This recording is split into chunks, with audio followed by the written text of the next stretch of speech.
this is a reminder for them. Hey, he is the Messiah. He has come. He will bring you hope. He's sustained you. Keep going.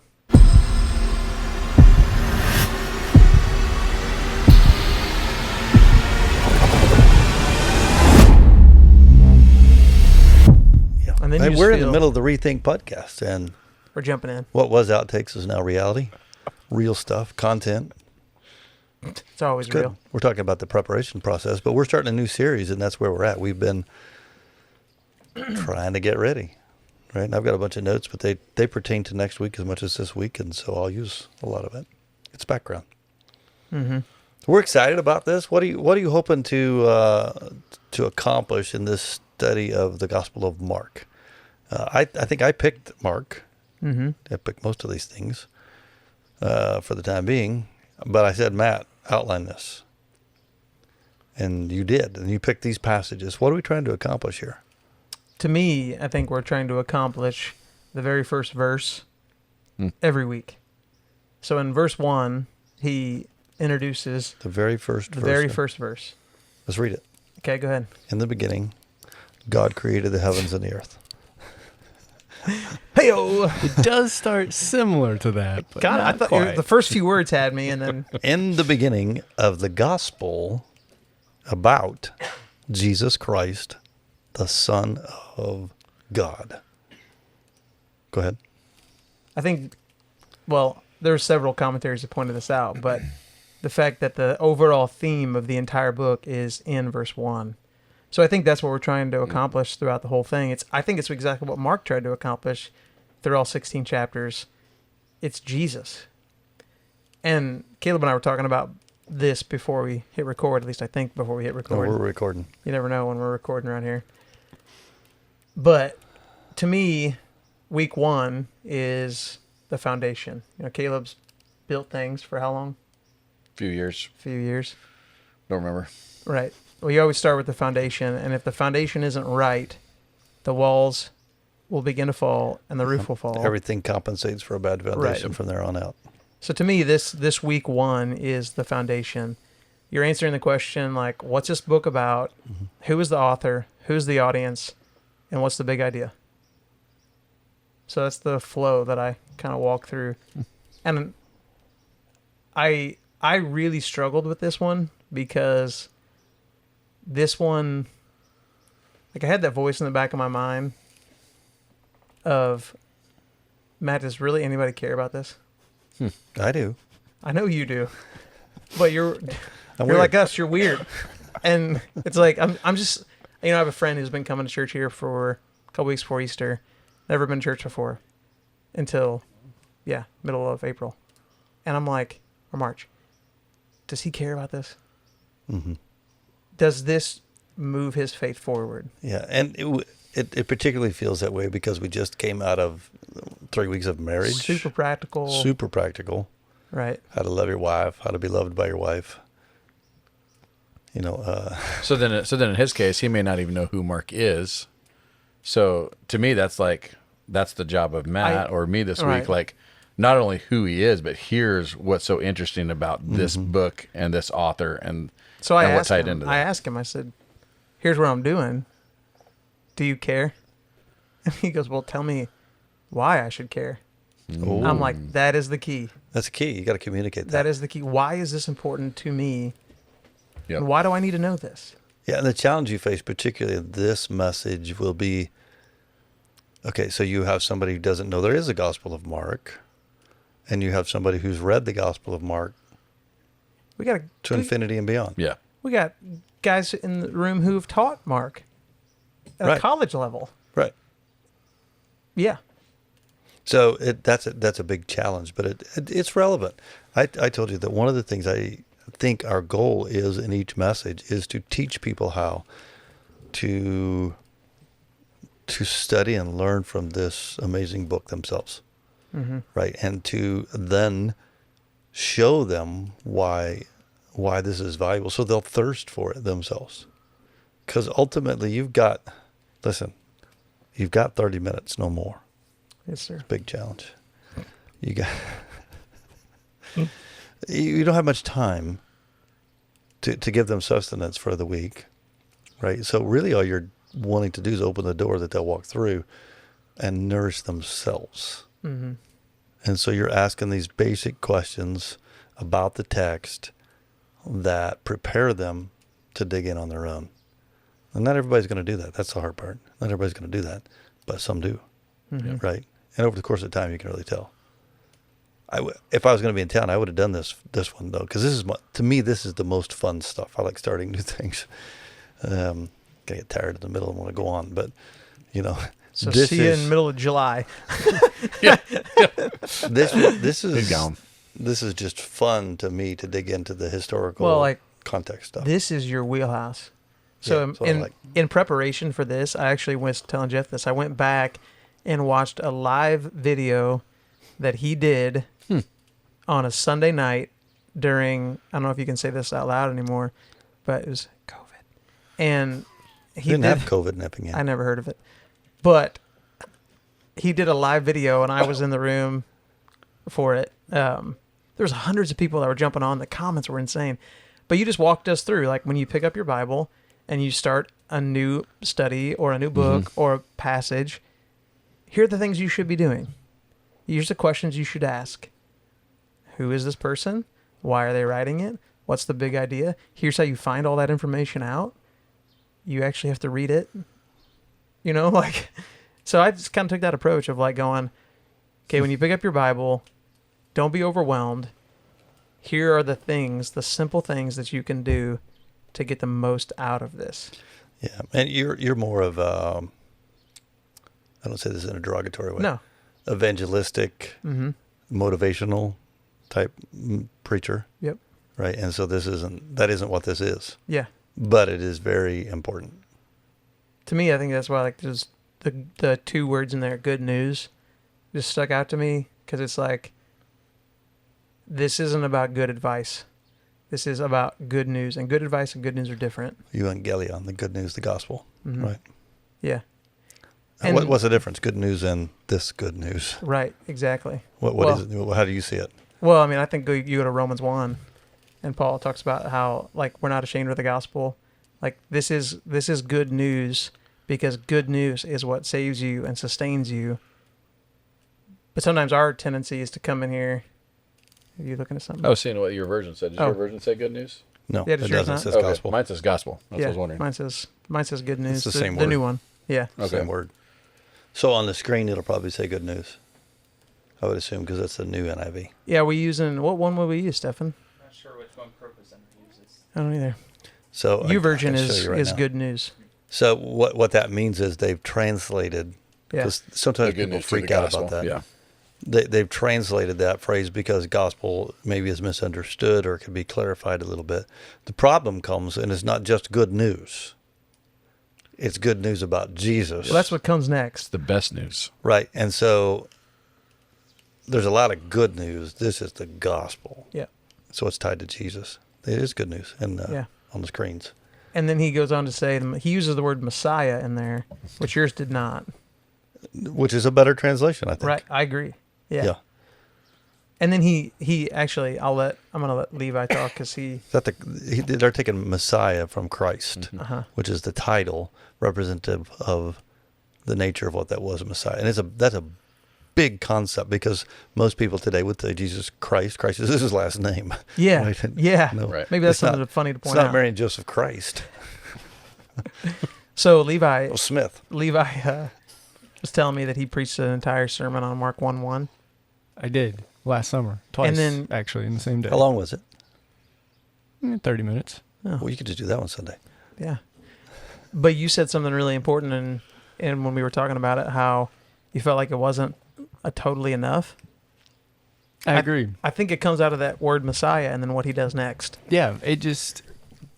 Well, what do you mean wasn't enough, Levi? 30 minutes wasn't enough, or it's never verse enough. 1 wasn't enough?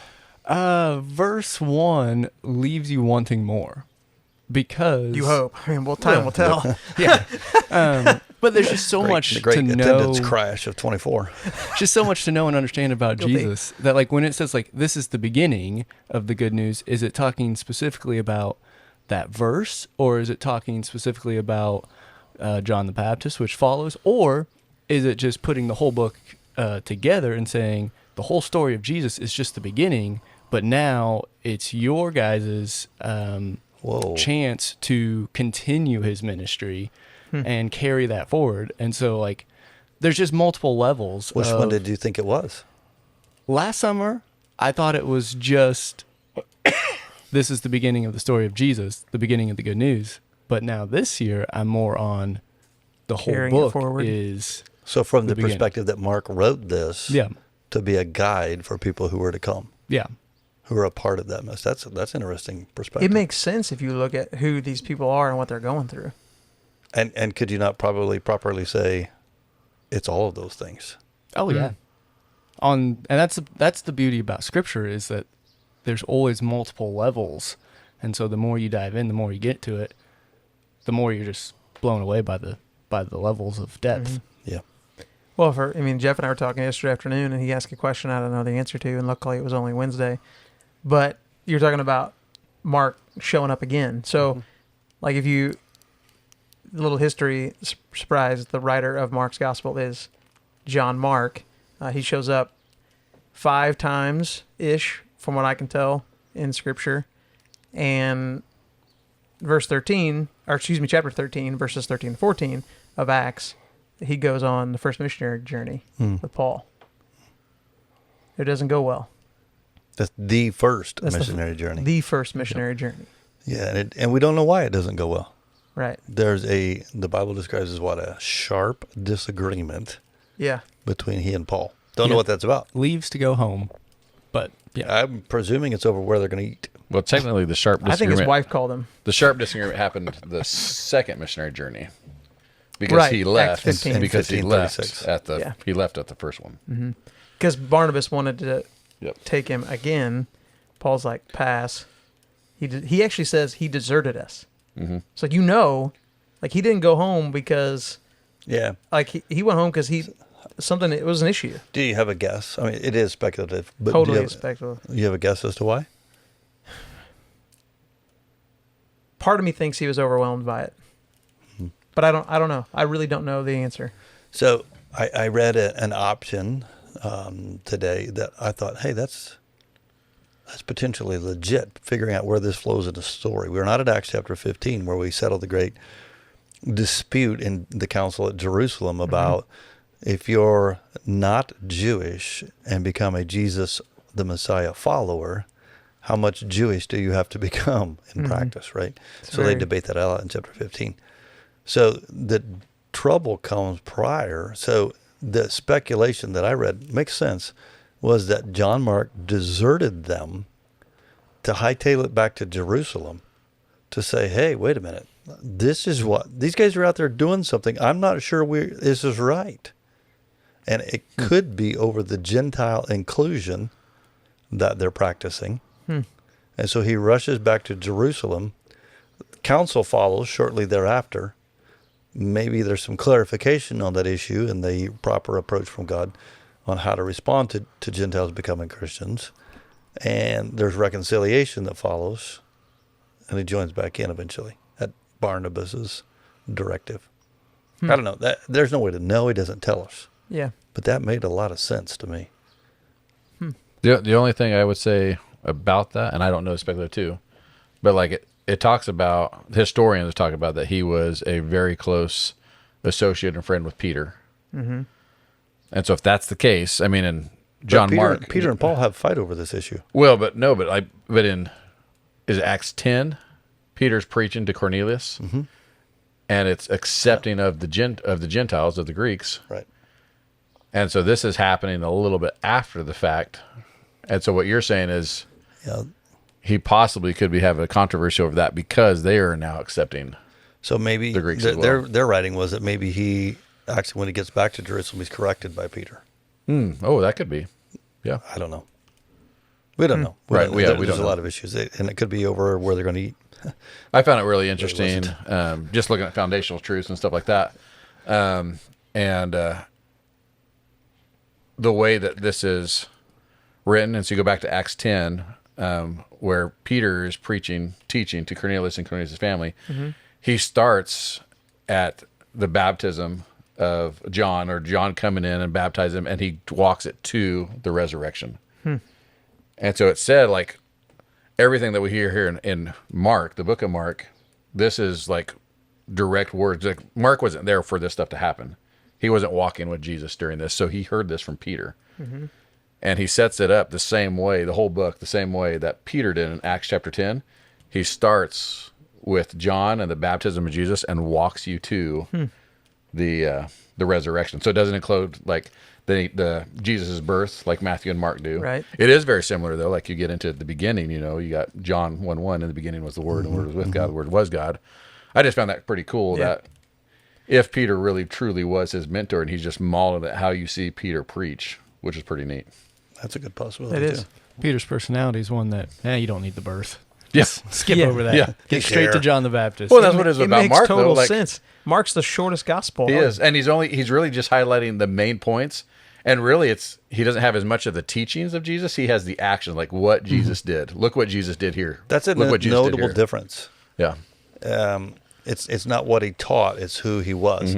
And so right here, verse 1, Messiah, Mark is trying to bring description to who he was, so we accept that he's Messiah. Yeah, that's 100%. Yeah, servant leader, servant, Yep. servant of men, but he's Messiah. It keeps coming up again and again, amongst other things that you could miss if you don't have an eye open for the connection to Jewish culture that he's speaking to. For instance, in chapter 2, when he does the leper, right? He says, "Go and be cleansed." You've been cleansed. He's functioning as the priest. He sends him to the priest, but he's already functioned as a priest because he's proclaimed him not healed but cleansed. Yep. And they had a sin cause mentality for leprosy, and so Jesus proclaims him clean, but sends him off. There's all kinds of things that Mark's trying to do. Even the demons are always called like a impure spirit, unclean spirit. They're not. It doesn't just say, "Oh, this man's demon possessed." Typically, until after the fact, it's always this man with an unclean spirit comes. So once again, it's kind of hitting on that ritual purity issue. So let's finish off Peter before we go to audience, because I think that's an important element to talk about in a minute. But not Peter, Mark himself, and the post-Peter, the reconciliation with Paul. Once you finish that thought process, Matt. Yeah, so Paul is getting to the end of his life, and he writes to Timothy, and he says in 4:11, he says, 2 Timothy. 2 Timothy 4:11, he says, Luke's with me, Timothy, Luke's with me, get Mark and bring him with you, because he's been an encouragement and useful for me in my ministry. I think it is pretty amazing how God would take a sharp dispute, a disagreement that separates Paul and Barnabas, and now all of a sudden there's not one missionary team, there's two. We know more about Paul and Silas than we do Barnabas and John Mark, obviously, but God uses it to multiply the effort, the humility of these men to go, okay, we may have argued, but we know how important the main thing is. It's not us. It's the spread of this good news all throughout the region. So they go out and they continue. And then at some point, there's reconciliation here between Paul and John Mark, which is a pretty cool thing. To me, it's so comforting to look at this in the perspective that our mistakes, assuming that John Mark is making a mistake, our mistakes don't define all of our future. Yeah. I mean, that story sticks with him, right? But he is brought back in. He is given an opportunity to lead. Peter refers to him as my son, and Paul wants him to be a comfort. Yeah. Right. So our mistakes don't define us if we'll give them to God, right, and let Him cleanse us. God still uses him in incredible ways. Yeah. That's Mark. There's also a message here from Paul's perspective, I think, is we need to let people change. We sometimes don't let people change and be removed from the mistake that they have made. And that's muddy water, I know. what, time frames and what's repentance look like and how do we assess the transformation and the change. But we at some point have to allow people to make changes. Well, and in that, like that same line of thinking, like Barnabas, he had to give him a second chance, to invite him back in. And I think that's huge because so many times, because of decisions or actions that we've done that have not been good, a lot of times we're not allowed back into certain circles unless someone gives us an invitation, unless someone opens the door to let us in. Where Barnabas, he had to bring him back in and say, "Hey, Paul, I want him back." So they were cousins. Mm-hmm. Barnabas and John. Or But John I Mark. think there's more to it than that. There's not a familial thing. It's the nature of Barnabas. Son of encouragement. Son of encouragement. Mm-hmm. Right. And he's championing the guy that fell down and got back up again. I mean, in all of our stories, we all have that Barnabas in our story. Somebody who, when we've fallen down or made a mistake, or we've left when we shouldn't have left, or we don't know the situation, right? We've all had somebody pull us alongside and go, "Hey, like, keep going." Yep. I mean, there used to be and what still probably is somewhere, a teaching line of thought that everybody in their life needs a Paul, somebody who'll just call it as it is, set you straight.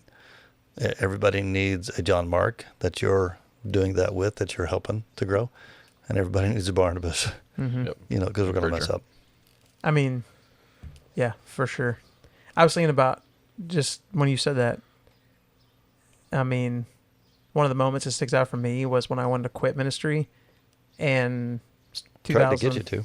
Yeah, Jeff literally said, "You quit." No,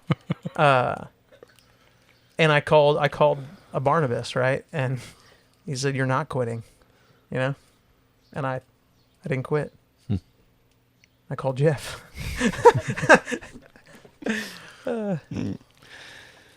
That's good stuff. Well, let's talk about this audience and who's he writing to? Where's he writing from? What's going on there? Go ahead, Levi. From my understanding, it would be to Christians in Rome around the time of Emperor Nero. Maybe a little bit before, maybe during. 55-ish AD. You can't necessarily pinpoint it exact, but either way, whether it's before Nero in like the reign of Claudius. Is it Claudius or Caligula? Whatever one that one came before him. We don't know. There's still opposition. We learn about Priscilla and Aquila, who are forced out of Rome in the early 50s.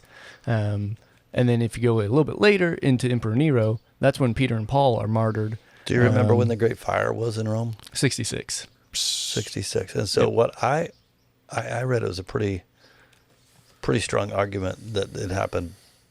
R.C. Sproul says that, I think. Yeah. I was thinking 64. Right after that, right? Didn't he say, or right before it? Was it 66 or 65? I thought it was 64, but I could be wrong. I mean, that's my take on it, but yeah, because one of the church fathers talks about how Mark wrote it as a monument, a memorial to Peter's discipleship type of thing, and so you wouldn't write that necessarily as a monument testimony to him. True. Unless. But you also said too, like these are martyred Christians in Rome. Mm-hmm. So Gentile by background. Yep. Which is a big deal. And that comes out in Mark because he includes a lot of little like parentheses of like, that's what this phrase means, or right. Yeah. And so explaining Judaism and explain the Judaism, because a Gentile would mean he wouldn't need to explain it if they understood. If they understood. So you talked about the Great Fire, just so our audience knows. Like a lot of people may not know what you're talking about. Not the chicken farm in Farina. No, wow, that was crazy this week. 6 million chickens. Is that what you said? I don't know how many. Yeah, that's what I heard. We're all getting KFC later. Not that fire in Rome. Right.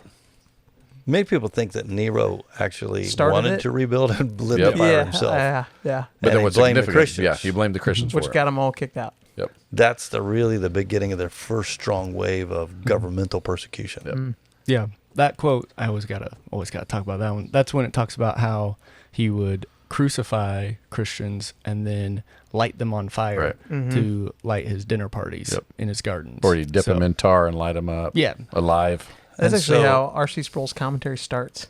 Oh, really? Yeah. And I read another place, too, like this allusion to John the Baptist that's in here. in this first section that we're dealing with this week.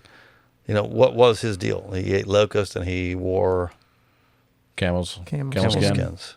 And some people say that Mark was already, even with that inclusion, was reminding of the people who were suffering that experience through Nero, being covered in camel skins and lit on fire, that this isn't new. It's not just you, and that God will make a way. Interesting. I don't know that you can pin it down that much, but that's an interesting thought. That is. It is an interesting thought. John the Baptist. Well, let's finish the audience. We're going to jump to John the Baptist. Anything else you want to say about this audience? Just that, like we mentioned, they're experiencing massive persecution. And so because of that, it makes sense to me why he is so concerned about getting to the most specifics as fast as he can, because time's of the essence. Yep. What's the word for time? The passage of time in this book? Euthos? I don't know. Euthos? The 42 times. 42 times in the Gospel of Mark he uses that word euthos. Immediately. It means immediately or straight away. Yeah. He just, because he's like boom, boom, boom, boom, boom, boom, boom. Levi and I were talking about that because it depends on the translation. So I would try to go through and highlight every time I found it. Can't. Good luck. I came up with somewhere between 36 and 40, 42. There's a lot of different phrases there, but the word itself in Greek is actually in the Greek manuscript used 42 times. Like, it doesn't show up in the NIV. No. So don't even waste your time. Well, I shouldn't say that. ESV, it starts to show up. NLT as well. That's what's really cool about the YouVersion app is you can actually Pull different like ones up. pull 3 or 4 different together on your computer or on your iPad and see it. Cool.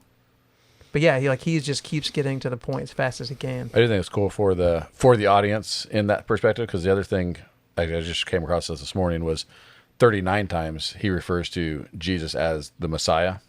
39? 39 times. I'll have to look that up later. And in that same aspect, as these Christians or maybe people that don't know Christ yet, they're seeking salvation from Nero. He's saying he is right here in front of you. Jesus is the Messiah. Powerful. That's good. Hope it's true. I'll send you my resource when I get back. Well, one of the things I read, this Roman audience is already noted in the way that he starts the book too, because he immediately jumps not to an introduction of the character. Well, that's verse 1. We do have who we're talking about, but we have this prophetic voice proclaiming he's coming, right? And he uses Isaiah and he jumps to John. That's Roman custom.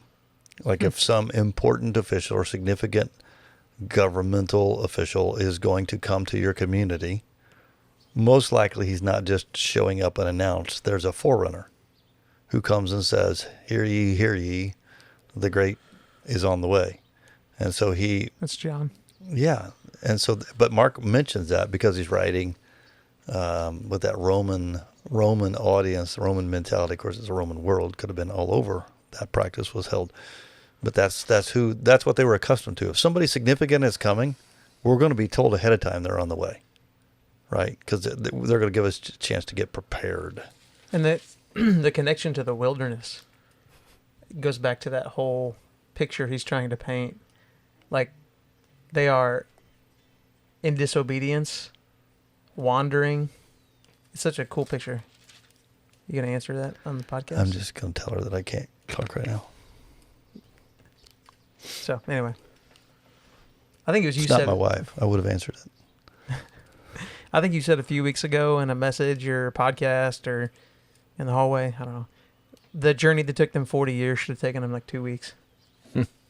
Was it you that said that? I'm pretty sure it was. Don't recall that. Okay. Must have been drinking coffee. What journey are we talking about? Talking about wilderness. the journey in the wilderness.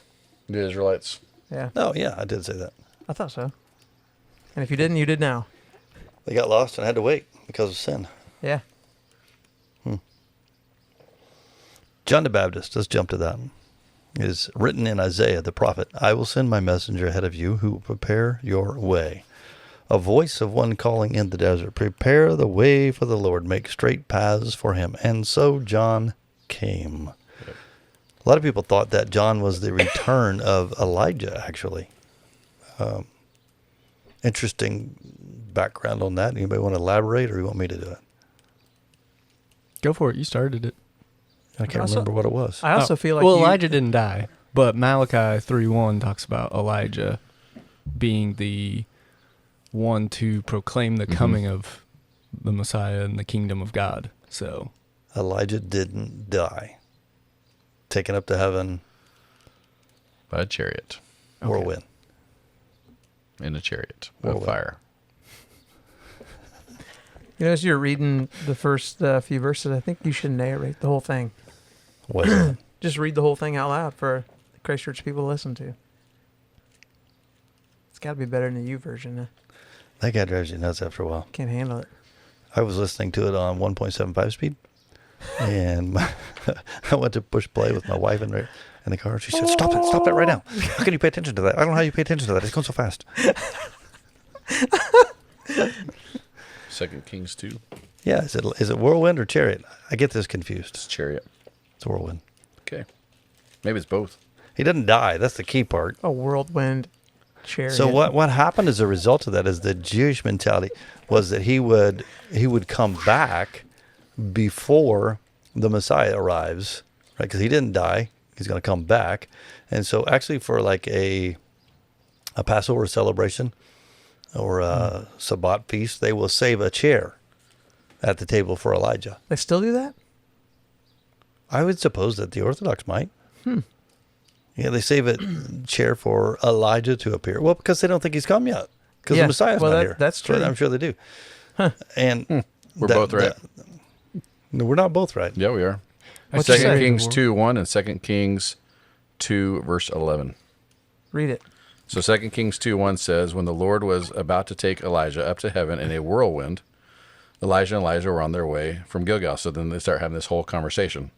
Then jump down to verse 11. As they were walking along and talking together, suddenly a chariot of fire and horses of fire appeared and separated the two of them. And Elijah went up to heaven in a whirlwind. You're right. The chariot was present, but he didn't go up in it. Repeat that again. Jeff is right. Could you send that to Can I Michelle? tell you how I know that? Because I preached it the other way one time and Larry Ring corrected me. Oh, of course. Ooh, he had a backstory the whole He time. knew it. He knew it. He knew it. Yeah, so the chariot was present, but yeah, did not There's go only up. been a few times that Larry's come up and corrected me, and he's been right Oh, he's right every time. every time. And he didn't have to look it up. He just knew. Yeah. So that kind of makes it interesting when Jesus says in Matthew 16 at Caesarea Philippi, when he takes his disciples up from Capernaum and he really begins to unpack the final stages of his ministry. And that's the day that Peter makes a proclamation. I believe you're the Christ, Son of the living God. What were people saying about him? What did the disciples say? Some say that you are John the Baptist. Some say that you are Elijah. There's the connection piece. So they thought maybe John the Baptist was Elijah back in the flesh, out in the desert crying out. Interesting. See, I think this is geeky stuff that most people are going, really? So the question is, for you, how would you answer this? Why do you need to know this? You guys want to jump into that? Sure. Go ahead. So faith, I mean, this will be my answer for the whole book, but we all know faith is difficult. It's belief is difficult because one, we think having Jesus in front of us, like if we walked with him 2,000 years ago, that would make it easier for us. But when you read Mark, that doesn't make it any easier. But faith is difficult. There's fear, there's trembling, there's questions, there's doubts. And so when you put yourself in specifically the audience's shoes, that they're experiencing a time of great fear and wanting to compromise on their faith, maybe to disown Jesus or simply just not tempting believe. at least, yeah.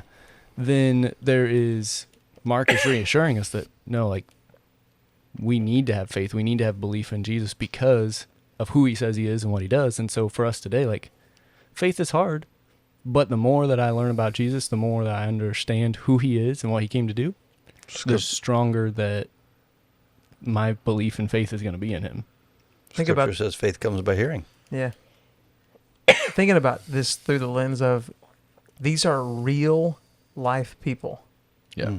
Real Like stories. we read it as these are all fictional, but these are real people who are really experiencing persecution, being lit on fire in the garden, like to light the garden, like there's real consequences for their belief in Jesus. And this is a reminder for them, hey, he is the Messiah. He has come. He will bring you hope. He's sustained you. Keep going. That to me, that changes it. You're people living under a tyrannical, egotistical, psychotic maniac of a leader. Good thing we don't do that today. Right. Jeez. Nero, Let's talk about truck who prices. is blaming you for the problems of the city, Yeah. persecuting you. You're hiding in catacombs, right? You're hiding amongst the dead in caves. You need to know this is real. Yep. I think that's the essence of what this message is for, that we would know this is real. Jesus really is the one God sent. Mm-hmm. You look at everything they're experiencing and go, it's not great always, but it's not as bad as that. Sometimes we talk about behavioral modifications. We talked about that with the marriage series. Yeah. This is the why. Yep. If this is true, I have no choice but to be a better husband. Mm-hmm. Right? If he's the Messiah and I'm following him, I got to be a better husband. So that's the what I do. But this is the why. Yep. I think twofold, and we kind of already discussed this, but knowing the backstory of who John Mark was and what got it here, to me, that's hope for all of us too, because no matter where we've come from, yep, what we've done, there's still hope that not only for our own security and salvation, but the fact that God can use us to present his message to those around us. Mm-hmm. And that we get to have a small part or a big part, whatever, in the kingdom, which is awesome and humbling. You may have screwed up, but you can still be used. Yep. Yeah. And we really mean that. I mean, I had a preaching class here. We're finishing up the last 3 in a couple of weeks, but one of the people that shared their message that we wrote, by own admission, was struggling not that long ago. Has had some marital struggle, has had some faith struggle, was wrestling with things, and is on this incredible path of transformation. And stood up and was open and honest about those things, and testimonial version of his message. It was powerful, right? And God's going to use him. I wrote his teacher's review of his message this morning, actually. I said the most exciting thing about this message is that it's true in your life. Right? God's bringing transformation, and he's going to use you, and what he's going to do with you in the future, that's pretty exciting. And that's what he wants to do with all of us. He saves us for a purpose. It's powerful. Yep. Levi, we got some resources we want to share with folks that might be, if you're listening to the podcast, you're probably inclined to do this. So what do you got? Yeah. We have a 40-day devotional that we would love for you to be a part of. It's going to walk through Mark pretty slowly, but it'll give us a very, I'm going to say, thorough picture of who Jesus is and what he came to do. So you're going to deal in that devotional with every passage through the whole book, pretty much? Pretty much. Right. And so on the Sunday mornings, we don't. Yeah, correct. We're just picking and choosing. Purposefully picking and choosing. But, and we just don't want, we don't have to be all year. Yeah. Oh, yeah. It could be. Well, this covers the whole book. Yeah. So encourage, show that up so I can see it.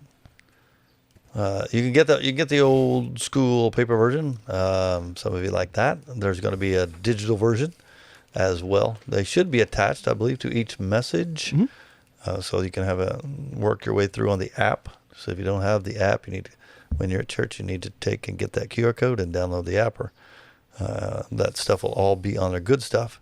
A couple of other resources that I would encourage people that want to even take it further. We mentioned R.C. Sproul a couple of times. R.C. Sproul, if you just go to YouTube, R.C. Sproul, S-P-R-O-U-L. It's on Right Now Media too, isn't it? Condensed version. Okay. On YouTube, he does every pericope, Okay. every piece. And he's going to work through all of them, and you can listen to him on YouTube. I gave him to a gentleman who probably is listening to the podcast. Hey, check this guy out. And he's been listening to him. And he said, ooh, pretty dry when he gets started. He said, but man, you can really learn a lot. Mm-hmm. So, and that's true. RC's a little old school. He's pretty stinking smart. And so it seems dry sometimes. But it's good stuff. And then there's John MacArthur, who preaches through almost every book of the Bible. gracetoyougty.org, and you can search there by text, and you can listen to or read. I usually read the manuscripts because you can read the manuscript, or you can listen to him preach it for an hour. You read it in 1.5 speed? At least. I don't read it all because I figured out John MacArthur's pattern, so I look for the nuggets and move on. But good stuff. Also, Shane Wood teaches it, the Gospel of Mark at Ozark online, and that's, you better strap in. So how do you do that? Because that might be good. ShaneWood.org. ShaneWood.org. And so it's just downloadable videos we can watch? There's audio clips of his classroom from colleges. On his lectures. And yeah. The easiest way that whenever I did it was I downloaded them to my phone, like to Dropbox, and then would just play them and then delete them when I'm done. Because otherwise it gets really hard when you get into like lecture 38 to remember which one you're on. Yeah, which one you're on. Well, they're like Shane Wood, no S, Wood.org. Mm-hmm. They're about an hour and a half a piece. Yeah, that's if you really want to go on a deep dive. But otherwise, right now media will. It's really good. We'll have some different book resources through it. So we keep providing folks with those things because I think, again, we say it, on your own, feeding yourself is the best way to go. Let the Spirit lead you through this process and chase after what catches your attention. And the cool part about it is, like, everything that I know I'm sharing this weekend came from all three of those resources. Little nuggets that sent me on trails or thoughts. Mm-hmm. So that's available to you, and you should listen to it while you mow or whatever. That's what I do. Mm-hmm. You know, driving back and forth to work or whatever. Right. Good stuff. Okay. This is where we're headed. Gospel of Mark. So start reading it. Yep. Read it again and again and again. I would say read it in its entirety one time. Well, yeah, if you can do that, you'll get the picture of where he's going. It goes there fast, immediately. Yep. Straight away. Yep. That's all I got. I'll stop. You done? I'm good. We out of here. Thanks for joining us on the ReThink broadcast.